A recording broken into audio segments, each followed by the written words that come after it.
Now, I like to consider myself as someone who quite enjoys to chase the thrill, the element of surprise, potentially even risking my life. However, climbing El Capitan is one of those things which I will never do. And just in case you have no clue what this absolute monster of a climb is, it is probably the hardest climb out there. I mean, yeah, sure, the mountain edge has a flat wall, which is why it's kind of suitable for climbers. However, if we're comparing it to like Fortnite times, it is the FNCS of climbing. It is so incredibly difficult to do, and it has been famously done by the #1 climber in the world, Alex Honnold, when he did it free solo, which is, I don't think any human being will ever come close to this kind of guy. He doesn't even look human. He's kind of got an alien look to him. And so obviously with this climb being so difficult over the years, we've had countless different people attempt it, get midway through, some people actually completing the whole climb. And unfortunately, a very young climber by the name of Balin Miller has just passed away completing the climb. Now, I want to start off by ripping the band-aid off and splashing the cold water in the faces of all the haters out there. This is a complete accident. There is no world where he deserved this. He wasn't being reckless or dangerous. He was literally doing everything perfectly fine until a tiny slip up,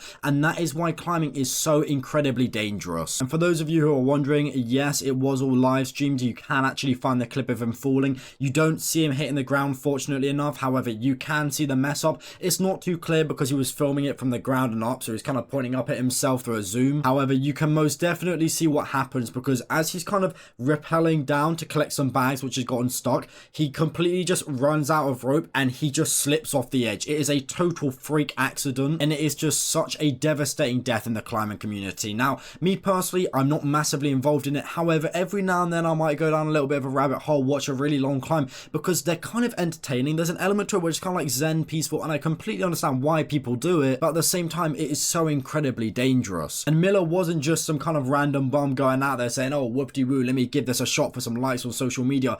He was actually a bit of a rising star in the climbing community. He'd made the first solo set of Mount McKinley's Slovak Direct in 56 hours, and that climb alone brought him a whole of international attention. And it's not like he just had a single one-hit wonder kind of climb. He had seriously had a very impressive past 6 months in the climbing community, and without a doubt, he was quite literally climbing the ranks to become a legend among all the climbers. But yeah, as of right now, we don't really have too much information on the death itself. Like, if you go and watch the video, you can get a pretty rough idea as to what's gone on, but authorities, they haven't gone out there, they haven't done some sort of DNA analysis and said, oh yeah, this is what's happened. But to be entirely honest, as sad as it is, they don't really need to do so. You take one little peek at that evidence and immediately you know what went down watching that video. His mother has also made a really devastating statement. It's so sad to see. I mean, her heart has been completely shattered by this event. And to be entirely honest, I can't even imagine the amount of pain that she's feeling right now. Her son was really starting to build a name for himself. She must have been so incredibly proud, and she must still be so incredibly proud. But it's so sad that it was cut so short. So yeah, that's about it.